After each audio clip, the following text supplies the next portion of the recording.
Hello, my name is Malia Dumont. I'm Chief of Staff and Vice President for Strategy and Policy at Bard College. And I'm also an alumna of Bard, where I majored in Chinese language. And today I'm very pleased to have for a conversation President Leon Botstein and the Dean of our Conservatory of Music, Tan Dun, the Oscar-winning composer. It's my great pleasure to have both of them tuning in from their various locations around the world. And I would like to start, Leon, by asking you about how this relationship with Tan Dun and the Conservatory started. How did it come to be that you hired Tan Dun? And how do you think his artistic profile connects with the larger mission and values of the college? Well, thank you, Malia, and thank you, Tan Dun, for joining us in this conversation. 15 or 16 years ago, a colleague of ours, Robert Martin, who had been Dean of Graduate Studies, was a musician and a philosopher. That means that he had been the cellist in the Sequoia Quartet, which was a very fine American quartet. And he had also done a PhD at Yale in philosophy and became a tenured professor at Rutgers. And he lived a kind of double life in the best sense. He made a career as a philosopher. He made first a career as a cellist, then he made a career as a philosopher. Then while he was in academic life, he decided to jump and become a member of this quartet. He had been in Marlborough as a cellist, very gifted. Growing up in Cincinnati, and then he gone to a liberal arts college, and when he was an undergraduate, the only way he could do both music and his love of philosophy was to commute to Curtis. So he felt he had been joined two religions at the same time, kind of academic religion, and then he changed his clothes quickly and he ran to Curtis and he played the musician religion, and then he ran back. It was a schizophrenic life, and he did it. It took him, I think, maybe 5 years. It was hard, but he accomplished it, and he was the only person to do it. And we hired him after he left the quartet. He began to work at UCLA, and I hired him to become Dean of Graduate Studies, and also to join me in an enterprise that has been very successful called the Bard Music Festival. And one thing led to another, and we built a beautiful performing arts center, which is a public performing arts center. You can see it online, the Fisher Center, designed by Frank Gehry and Yasuhito Toyota, the great acoustician, the same people that built Disney Hall in LA. And on the Hudson, we had these beautiful facilities, and we had a very, very important history in teaching music. But Bob had the idea of, why do we actually, it was sort of crazy, totally crazy, why don't we build a new conservatory with a new set of ideas? Not a copy of the old conservatories, but with new ideas. And he had this idea in a moment of a lot of optimism, and can-do attitude. Not in the midst of a pandemic, and I listened to the idea, and like all things in the world, if the idea is good, there's probably a way of working it. And so he knew that he was close to retirement when he had this idea, and he said it would be him a dream to come true. And someone tells you, I have this dream, and the dream is good, and so I said, I gave him the green light, and the trustees gave him the green light. Now, of course, he knew that I was sympathetic because I had a similar career path. I'd always lived a double life as a musician and, in my case, as a scholar of the history of music. So we built a conservatory based on the idea of students doing two things simultaneously well, on the theory that they would become better musicians, or if they became doctors or scientists, they'd be better doctors and scientists because of their very high level accomplishments in music. accomplishing something in music requires not only talent. There's no such thing as inspiration. There may be something as talent. Inspiration and achievement is gotten by a mixture of emotional commitment and real hard work. And Bob, to his credit, had very high standards. So we started the conservatory 15 years ago, and we got fantastic students. A lot of them, not surprisingly, come from Asia and from China and from Japan, Korea, and not only from the United States, and from Hungary and Europe, all over the world, Venezuela. So the conservatory is immediately international. And these were fantastic students. And obviously it's small, about 140 or 150 students. And we had an orchestra. The orchestra turned out to be terrific. And we took the orchestra to China on tour, I think in 2012. And we took it to Europe and to Cuba. And it was just a wild success with wonderful undergraduates who had some of them came without any interest, a second interest, and thought maybe it's a good idea. Some had parents who said, listen, we don't really want you to become a musician. We know you're really good at what you do, playing an instrument, or maybe want to be a composer, but we'll feel better if you go to this program as opposed to just a straight music school. And it turns out that living with other students and taking other courses, these students didn't feel the way Bob did when he was undergraduate, that they were moving between two things. They were in a community, and music helped what they were doing else, and what they were doing something else helped their music. And I'm proud to say many of the alumni have done fantastically well. So Bob retired, and I was actually in China. We have a US-China Music Institute, which teaches Chinese music to Western students. And we have a close relation with the Central Conservatory in Beijing. And I had been invited to conduct in China. And the head of the US-China Music Institute and I, actually, Malia, you were on the tour as well. And Jindong Tsai, he made a comment, which I'll never forget. In the United States of America, the overwhelming single most important constituency of enrollment in conservatories come from Asia. They're not Americans living in the United States. They're students from abroad. And despite our president's policy, and despite the absolutely intolerable xenophobia that some people feel in all pandemics, for example, in 1918, the flu wasn't Spanish, although it was called the Spanish flu. There's nothing Spanish about it. But there really wasn't a conservatory, not Juilliard, not Curtis, not San Francisco, not Eastman, where a prominent Asian American musician is in charge of its future. And I thought about that, and I said, why not? Why? That's something about that doesn't seem right. But then when Bob retired, I said, well,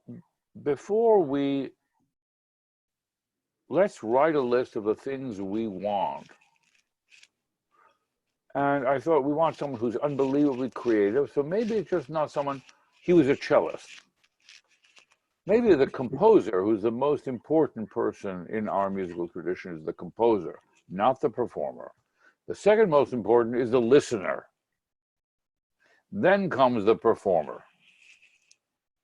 So since both are distinguished composers, George Sontakis and Joan Tower, have been at Bard a long time, and it would be great to add a composer of a different kind.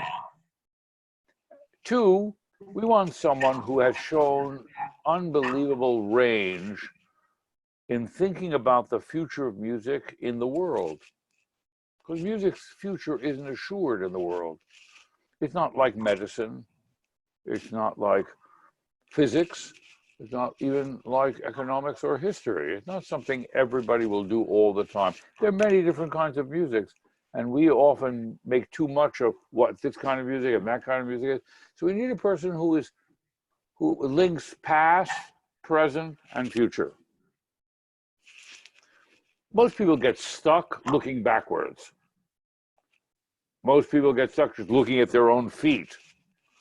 Is there someone who can look backwards at their feet and look ahead and not repeat themselves? And suddenly there was no list, but by being in China, Tan Dun's name came up, and we had several friends in common in the world of music. And this is just a lesson in life. Never stop dreaming. So I said, what can we lose? What can we lose?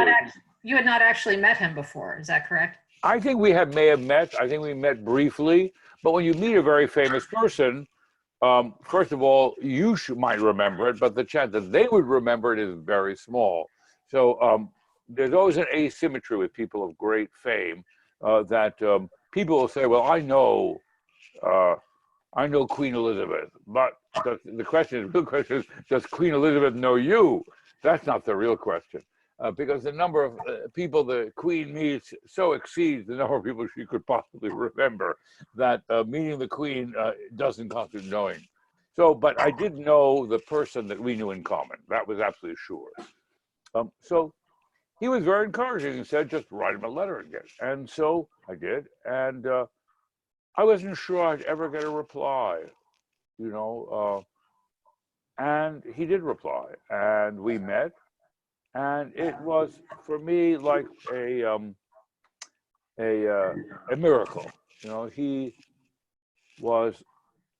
it seemed to interest him, the project, the way we had organized it. He can more than speak for himself, and so I offered him the job, and it's one of the best things I've ever done in my life. And why? Because the music he writes is of superb quality. It engages technology, in this case, the movies, in one case. He has deep training in the history of music. We had actually invited him as a conductor of Tone, the orchestra now, which is our graduate orchestra. I'm the music director of that. And he was suggested as a guest conductor, and he's a wonderful conductor, and did a concert in New York at Lincoln Center with the orchestra, and one of his own pieces. So it was the perfect combination, a thoughtful, generous, world-famous person who is a terrific performer and a great composer, and in a way that looks forward as opposed to backwards. And a deeply generous and nice man. It was obvious, very easy to work with. So I can simply say it was one of those rare ideas where the good Lord smiled on me and gave me a train of thought that it's like finding an oasis in the desert. You know, I had no map, no compass. I just kept praying and going, and there was a beautiful green tree sprouting out of the ground in the sand. It was Tan Dun. That's the story. Before I turn to the next question, Leon, I just want to ask you, I think we can edit this part out, but I think your microphone is knocking against something. There's a little bit of interference. Every time you move, it sounds like paper is rustling. Well, I'll mute myself, but I'll try to keep it But still. even when you were talking, like every time you... Oh, I'm sorry. Okay, yeah, well, okay, thanks. I wasn't sure if there's... Do I have to repeat that? No. I just wanted to see if we could. It's not bad. It's just slightly distracting. Okay. Tan Dun, thank you so much for joining us. I know you're at your home in Shanghai now with your family during this time, and I wanted to ask you about your part of this story. So when Leon approached you, as he just described, and you hadn't actually been expecting something like this. So what attracted you to the idea of saying yes to the offer? what interested you about leading a conservatory at a liberal arts college, and especially at Bard, where we have the double degree requirement for all students? Actually, I enjoyed enormously listening to Leon. Actually, to meet or to have a coffee face to face in a very, very New York, Manhattan, old fashioned, a little beautiful, stinking restaurant. I just cannot believe I could face to face to meet my icon for many, many years. And he's such a strange intellectual because he's digging everything so deeply. And when I was a student since in New York for many, many years, you know, I always go to each concert of conducting American Symphony and Bards and at festival. I remember before we actually face to face to see each other, to talk to each other, I was actually several times listening he's conducting for the opera festival at the Bard. The last one I saw, he was conducting Shostakovich, the Nose. I think it was Bob Weiser, the head of the G. Shermer publication. It's a long, long time ago. It must be 15 years ago. But since then, I had a dream. I wish I could talk to this guy. I want to figure out what's kind of organic chip in his mind. How could he manage teaching, conducting, curating, and strategically organizing such a great compound of intellectual gatherings, talents, and finally we meet. And of course, the first question is, are you interested in become a Bardian? So to me, it's not just an offer, but it seems like a message from very, very high. So I immediately actually said, yes, I'm extremely interested. Although without any knowing for the condition, but just very directly, my passion told me, this is the man you should work together. This is the man inspired you for a long, long time. Actually, this is a man who has a big vision, deep love for the young people, for the future. So I said yes. So actually my assistant told me, hey, why don't you look at the contract? The offer is okay. I said, yes, yes, yes. Just say yes, please. So that's happened to me. And I still feel so honored, never regret. And to me, a liberal arts oriented college, actually, if my kids go into any school, my first choice should come up will be the liberal arts oriented institute. You know why? Because we always want to teach our kids how to be an artist as a parent or as a teacher or as a relative, also as a friend. But actually, who can say what's the best way to be an artist? What's the most economic way, not just economically, but also time-wise? I think liberal arts is the only thing can open the gate for you to be an artist. If you actually, doesn't matter how technically you're well-trained, doesn't matter how good teacher you have, and doesn't matter how rich, how wonderful school, whatever you could be with. But if there's no liberal arts could help you to open the gate of your life, of your vision, of your art. And what's the purpose to learn? Why we need to spend 20 years in your whole life just to overcome a little technical things. As a composer and a conductor, you see, for a little things, we easily can spend 5 years just to solve one bar question or problem. It's much even longer than the philosophical procedures. So liberal arts, to me, is the most important key. For me, as a composer, as a conductor, and the major times I spent in the Central Conservatory in Beijing and the Columbia University in New York, mostly is the liberal arts path, actually how that goes deeply into a certain point could inspire me to make the best art as a student. So I have been composing for 45 years.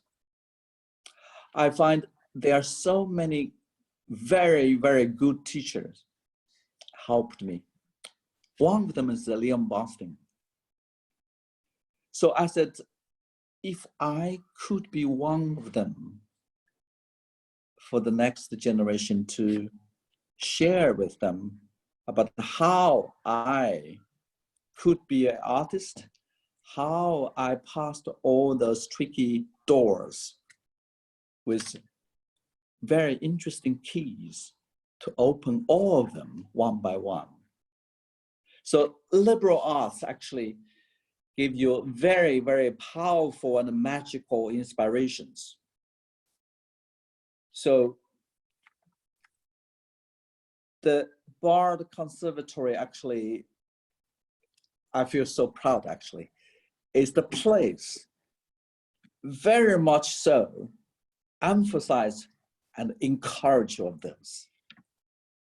And I think it's the best place I could choose in this world actually, to be a place to work for the kids, for the future. And often now, many friends, maybe the people, young artists ask me to write a letter. I said, what's happening? It's all because I want to go to next, maybe graduate school or next step to find a job. And I'm knowing this and that. I said, what's your specialties?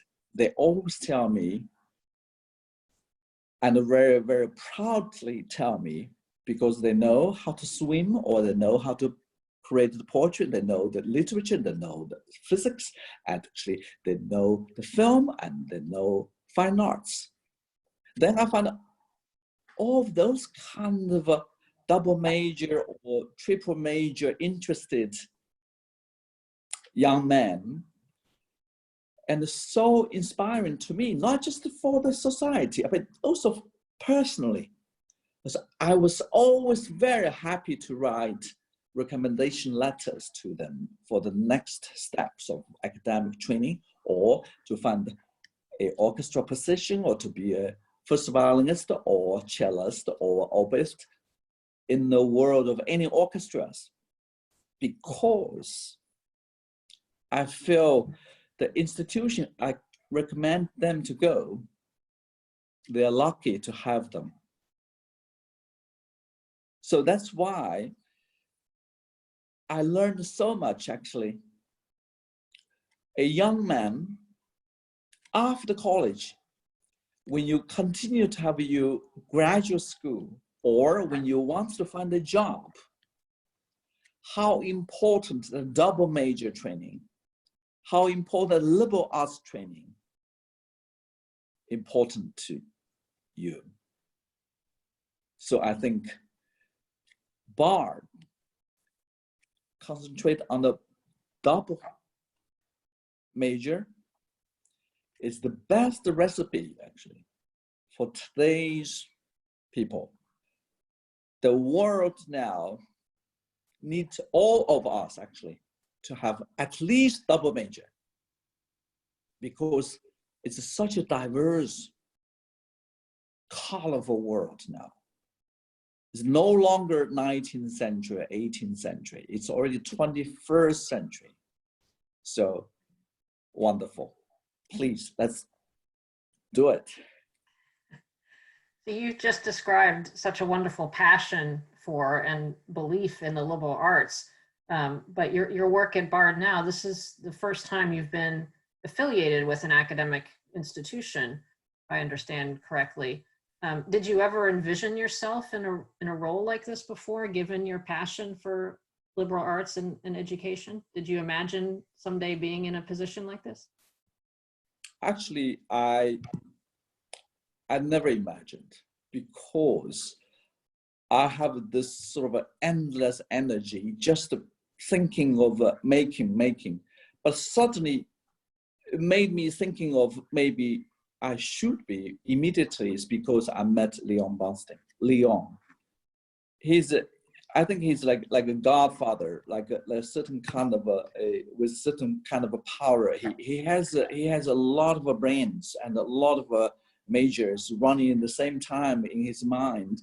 And the first thing when I met him is I thought maybe I should start thinking about pay back to the world, this wonderful musical world from the east to the west, having given me all I need to be a good artist. And I think why I could be today's Tan Dun is because they are, and will be so many people helping me. And why not I could help somebody else? And those young people need us. And I want to be one of them. So since then, I had a chance to work with 2 orchestras at the Bard campus. Wonderful, wonderful kids, young people, young men, people from all over the world. And I lead them in the Lincoln Center and in the Fisher Center. And I think it's a wonderful campus, a wonderful facility, and a world class, absolutely. Frank Gehry, I feel very actually honored, because Frank Gehry's Disney Hall I opened. Then when I come to the Bard Fisher Center, it's like a sister concert hall, but it's for students.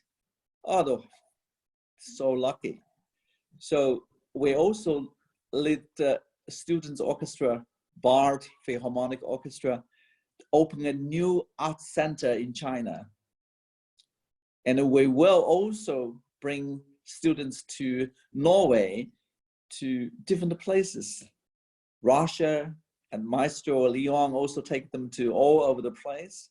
I think students in Bard, not just having double major and a wonderful, wonderful liberal arts training, but also great opportunity. Play together, share together in Lincoln Center, in New York, in Manhattan, and in Fisher Center, and the world. I want to, if I may, Malia, to say that I'm very grateful to Tan Dun, and he is in a long tradition. People don't remember. The past can somehow teach us. The great composer, French composer Gabriel Fauré, was the head of the Paris Conservatory. I mean, we don't remember that our finest scientists and finest musicians ran institutions, whether it's a Nobel Prize physicist like Max Planck, or whether it's, in the case of music, in the United States, William Schumann one of the 20th century's finest composers, was head of Juilliard, head of Lincoln Center. And Peter Menon was head of Juilliard. In the 19th century, George Chadwick, who is America's leading composer, a wonderful composer, was head of the New England Conservatory of Music. So Antonin Dvorak came to America. He taught at the Prague Conservatory, but he took a job in America as head of the first national conservatory in the United States. He came all the way to become head of the conservatory. So the tradition of great composers, you know, we sometimes think, well, the people who can compose, compose, the people who can teach, teach. That's not the case. Haydn had pupils. One of them was Beethoven. Bach had many pupils, most of them his children. I mean, Fauré is one of the great examples of someone who ran an institution. In our case, we're lucky because both Tan Dun and I have wonderful people to work with. Frank Corliss, the director of the conservatory, who works directly with Tan Dun. People like yourself, Malia, who have, you know, distinguished careers in your case in public service and in the U.S. government, have come to work. And because not everybody can do everything. I mean, I do some things well, but some things I'm not suited for. And therefore, I have to get people who are as good as I am or better than I am to do them. And Tan Dun the same way. So Frank, yourself, our colleagues, it takes more than one person to run an institution. But at the top in the conservatory, you need artistic genius and inspiration and ideas and risk and courage. I mean, the great thing about Tan Dun, since he's become dean, is that there's an endless flow of ideas and opportunities to benefit students and to benefit their experience. And they adore him. They adore him, both the tone graduate students and the undergraduate conservatory students.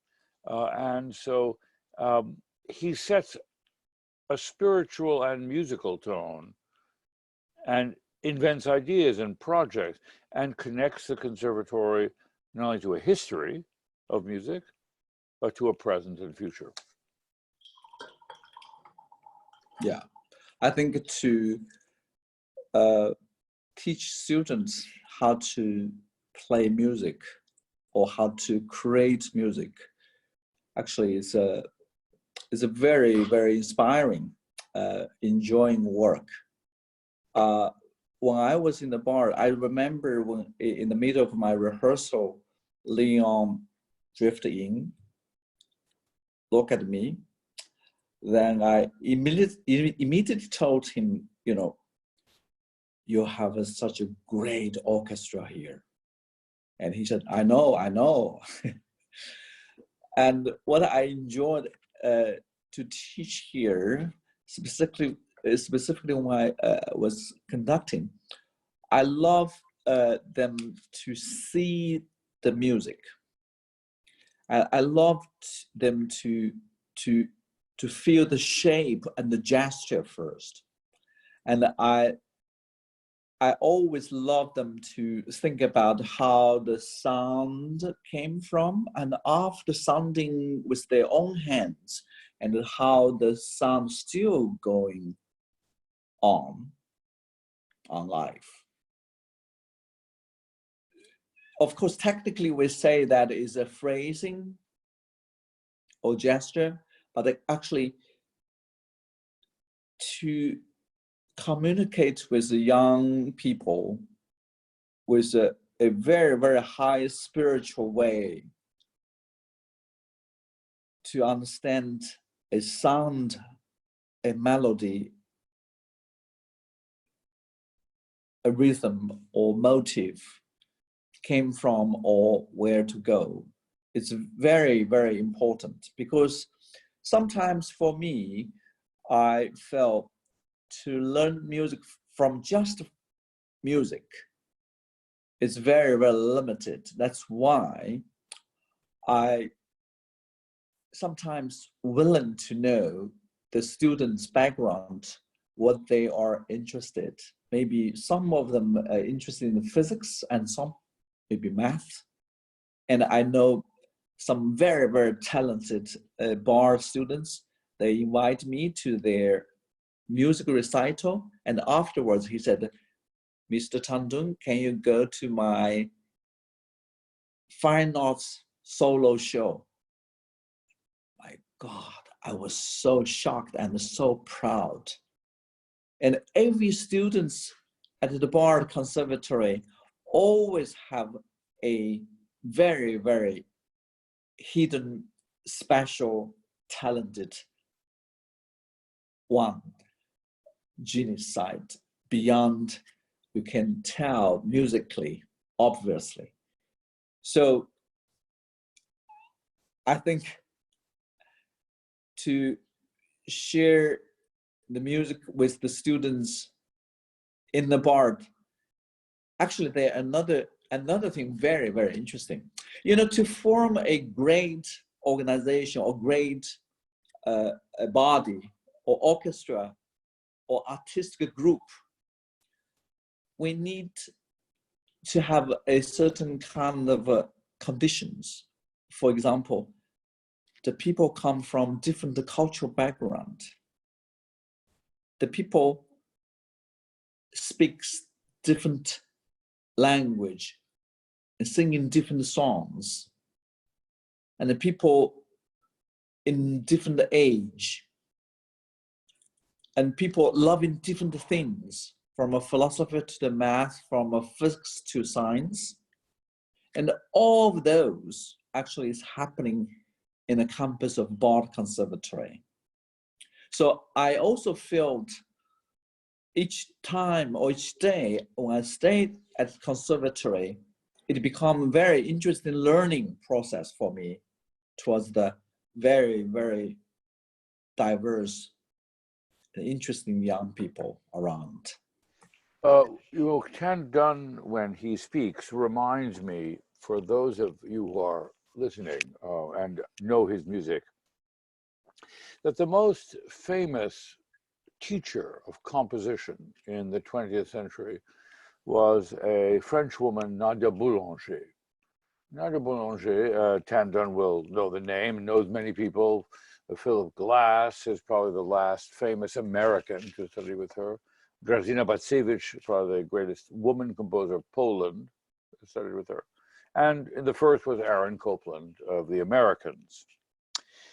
But Elliott Carter, the great American composer, wrote a reminiscence of studying for 3 years with Nadia Boulanger in composition. And he tells the story that when he was packing to go back home to America, Mademoiselle Boulanger gave him a present. And the present was a copy of the most famous book of French philosophy by the French philosopher Pascal, the Pensées. And that is a way of explaining to listeners Tan Dun's sense of this. What we're trying to do is not new. Mademoiselle Boulanger knew that this very gifted American composer, who went on to make a great career as a composer, what he needed was a book of philosophy, not a manual on how to transpose from different clefs, not a textbook on composition, not more technical training, but to think about life. It's a book of theology. That book is about God and about meaning in the world and the use of our reason and what the arts might mean. And so there's a long tradition of when Beethoven died, he left a huge library. He never went to school. Brahms died, a huge library. The great composers we admired as Tan Dun have thought about larger things in larger ways. And we have a tendency to train the next generation much more technocratically, if you will. And as artists, that's not right. And so you have orchestra musicians who think the right question is, don't talk to me about the meaning of the music. Do you want it faster or slower? Well, that's not the only question. There's a reason why it might be faster or slower, and that reason may not be totally musical. And why do you have flexibility in tempos in the last movement of the Ninth Symphony of Beethoven? Well, the reason is you think this music is saying something. And in order to say something the way we speak, we modulate, we don't speak like a robot. So how do you make the decision of how to do that? Well, there are musical considerations, as Tan Dun, there's phrasing, there are cadences, there are periods, all kinds of things we can talk technically. But the answer is somewhere else. The answer is, why would I emphasize this word or that word? Why would I take time before I say the next word? Because I'm trying to make a point. And you, as a performer and a composer and a conductor, Tan Dun is always thinking, what's the point I want to make? What do I feel? What do I want to say? He just did this thing, which maybe you can describe it, that 70 million people have seen in the midst of this crisis. And he thinks in music, because music is a human language, not a language, but it's a human means of communication. So if you're going to train musicians in the next generation, and we who are older benefit from contact with the next generation, one of the reasons I do what I do is that if you want to keep alive and keep young, you need to stay in contact with young people, because they always come up with new ideas and think about things differently. If you just surround yourself with the familiar, the well of life will dry up. So time is in this conversation. It's such a good one. I want to try to draw to a close, because we've been talking for almost an hour already, hard to believe. But we're in a situation now in the world where the bonds of community are being tested in new ways. And we have a very special relationship at Bard with various institutions in China. And the relationship in a larger sense between the countries, the United States and China, are becoming increasingly complicated and important in the world. So Bard's place in that is what I want to ask you about. What leadership role do you see Bard and its students playing in this crucial relationship between China and the United States, especially given the kind of emphasis that we put on civic engagement as part of our curricular experience at Bard? How does a Bard education help its students navigate and lead in this increasingly complicated world? So if I may start, because I want to speak for Bard as a whole, and then ask Tan Dun what his thoughts are.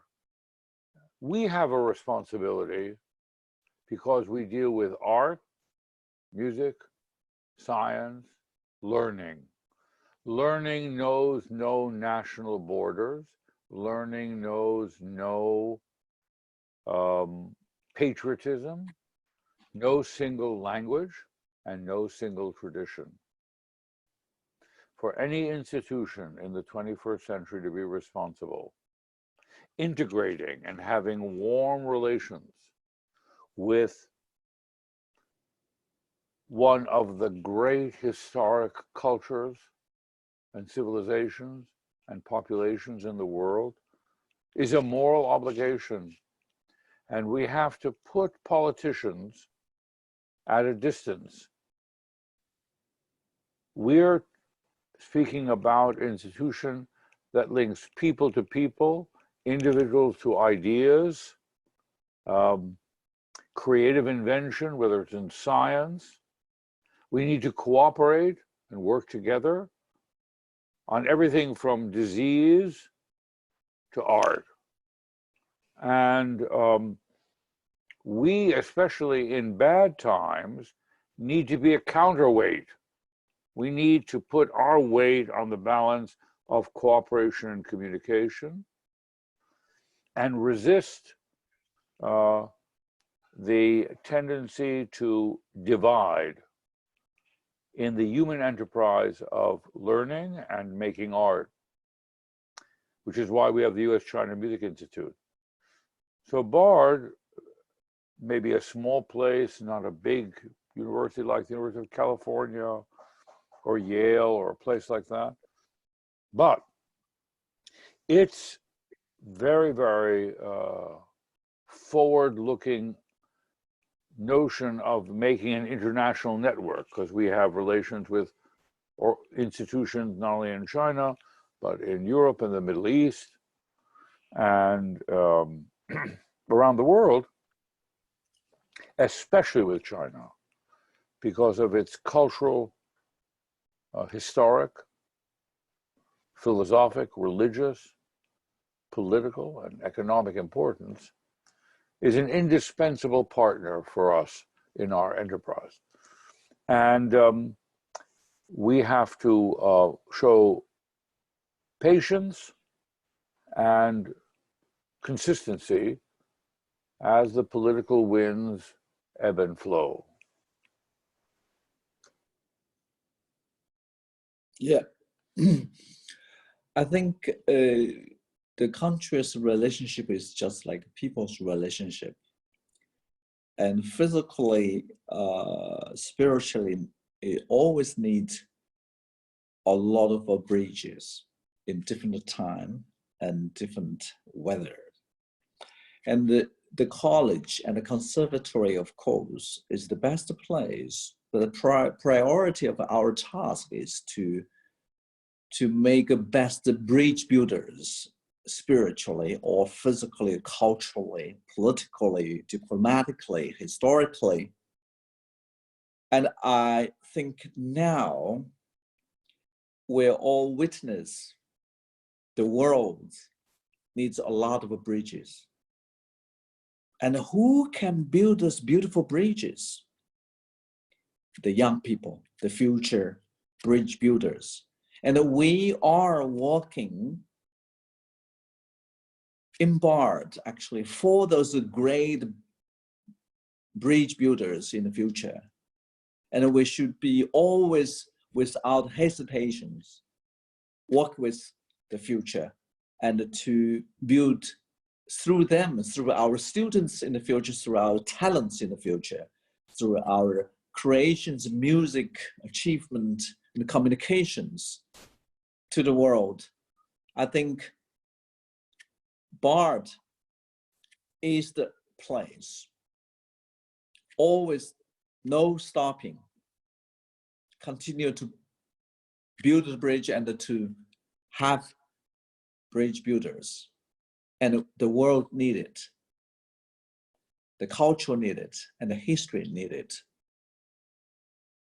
So I'm very, very confident. And no matter the world become sometimes a little complicated, sometimes it's just a sunshine, sometimes a little twisted, sometimes a bumping. But the college, the education, and professors, students, we are coming together for what? It's because we want to work together for the best bridges for the spirit, for the world.